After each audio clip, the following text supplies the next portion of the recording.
दोस्तों नमस्कार। क्या गहलोत सरकार सिर्फ राज्यसभा चुनाव तक ही रहेगी?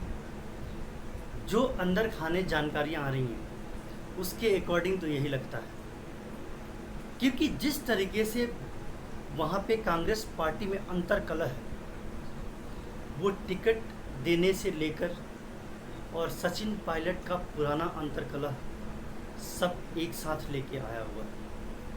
मैं बताना चाहूँगा आपको कि जिस तरीके से परिस्थितियाँ वहाँ पे फिर से बिगड़ रही हैं और इस कोरोना के दौर में भी फिर से अपनी कमियों को छुपाने के लिए राजनीति की जा रही है। राजनीति भी कैसी कि बीजेपी ने 25 करोड़ रुपए का ऑफर दिया है कुछ एमएलएज को कि आप साइड्स को स्विच कर लें, मतलब कांग्रेस को छोड़कर और बीजेपी में शामिल हो जाएं और बीजेपी के राज्यसभा उम्मीदवार को सपोर्ट करें और उसके बाद हम सरकार भी बना लेंगे। आरोप प्रत्यारोप तो ठीक है, लेकिन मुझे लगता नहीं है कि इन राजनीतिक पार्टियों को क्या बीमारी है, ये आरोप प्रत्यारोप के साथ पुख्ता सबूत क्यों नहीं देते? क्योंकि अगर आपको पता है कि दीवारें जब कमज़ोर हो ना तो कोई भी धक्का मार के तोड़ सकता है, इसमें कोई दो राय नहीं है। अगर कांग्रेस की लीडरशिप इतनी कमज़ोर है, इतनी आश्रय विहीन, शक्तिहीन और इस तरह की मनोदशा रखने वाली है कि इसके घर को कोई भी तोड़ लेगा, तो बीजेपी तोड़ सकती है, इसमें कोई दो राय नहीं है। लेकिन अगर बीजेपी इस कोरोना के दौर में ऐसा काम कर रही है तो कांग्रेस को इसका एक्सपोज करना चाहिए इनको, और दिखाना चाहिए विथ प्रूफ कि क्या और क्यों कैसे चल रहा है। आप सिर्फ ये ठीकरा फोड़ दें किसी पे कि नहीं बीजेपी ऐसा कर रही है और उसके लिए कोई सपोर्टिंग एविडेंस ना दें आप, तो इसको तो राजनीति ही कहा जाएगा। और मुझे लगता है कि इस कोरोना के भयावह दौर में किसी को राजनीति नहीं करनी चाहिए। दोस्तों, राजनीति करनी है आपको, करें जब नॉर्मल दौर होता है, जब चुनावी माहौल होता है तो राजनीति करें, कंस्ट्रक्टिव राजनीति करें, इसमें कोई दो राय नहीं है। दलों की अदला बदली भी होती है, लेकिन दलों की अदला बदली कब होनी चाहिए, इसकी एक व्यवस्था होनी चाहिए नैतिक तौर पे। इसलिए मेरा आग्रह है दोनों पार्टियों से कि कम से कम इस दौरे कोरोना में कोरोना से लड़ने के लिए हिम्मत और व्यवस्था जुटाई जाए। हम फिर राजनीति करेंगे, हमें जब भी मौका मिलेगा राजनीति करेंगे, लेकिन इस तरह के क्रूशियल सिचुएशन में जब एक pandemic going to be endemic और उससे लड़ने की बात आ रही है, आज हॉस्पिटल्स में बेड्स के लिए व्यवस्था की ज़रूरत है।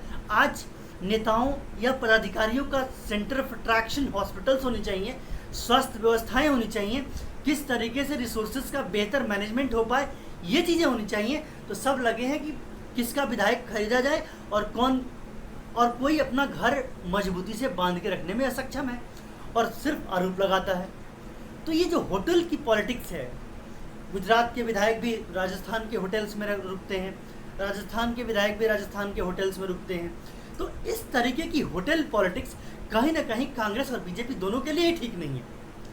लेकिन सिर्फ और सिर्फ आरोप लगा देना और कोई सबूत ना देना उसी तरीके से है जिस तरीके से हम कह दें कि चीज़ें इतनी खराब हो गई हैं और मैं इतना मजबूत हो गया हूँ कि मैं बन गया हूँ हाथी, मतलब मैं एक ऐसा चीज़ बन गया हूँ, मैं भगवान बन गया हूँ, जैसे बाबा कहते हैं कि मैं भगवान बन गया हूँ। तो इस तरह की व्यवस्था में आप किस तरीके से देश सेवा और जन सेवा की भावनाओं से काम कर सकते हैं?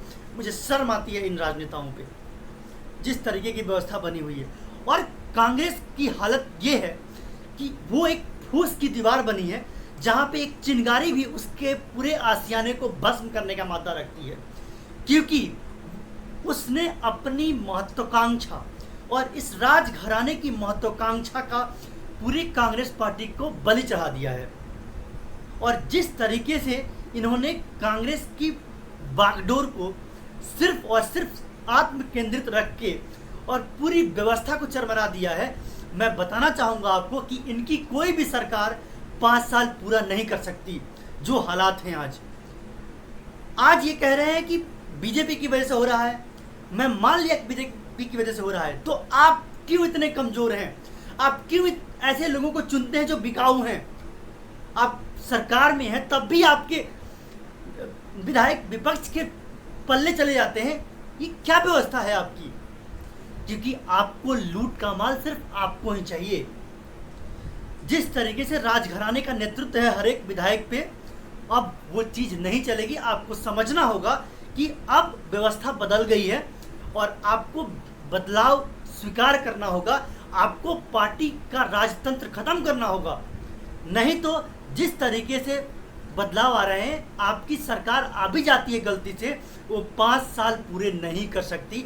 मैं ऐसी गारंटी देता हूँ।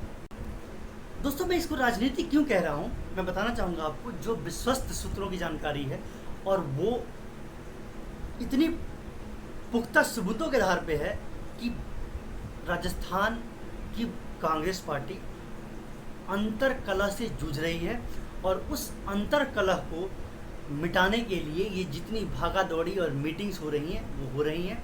और उस अंतर्कलह का कारण राजस्थान के राज्यसभा सीट बंटवारे से लेकर, सीट देने से लेकर, और उसके बाद वहाँ के इंटरनल कैबिनेट में जिस तरीके की व्यवस्था है और जिस तरीके का विधायकों का इग्नोरेंट एटीट्यूड है विधायकों के लिए, इस वजह से हुआ है। वहाँ पे chief minister, deputy chief minister दोनों अलग धड़े हैं और दोनों का अपना अलग सिक्का चलता है। और मेन रीज़न यही है कि विधायक नाराज़ रहते हैं, कोई भी काम वहाँ पे नहीं होता और लूट खसोट की बीमारी वहाँ पे फिर से पनपनी शुरू हो गई है। जो बीच में ऐसी खबरें भी आई थी कि कुछ महकमों में घोटाले की बात सामने आ रही है।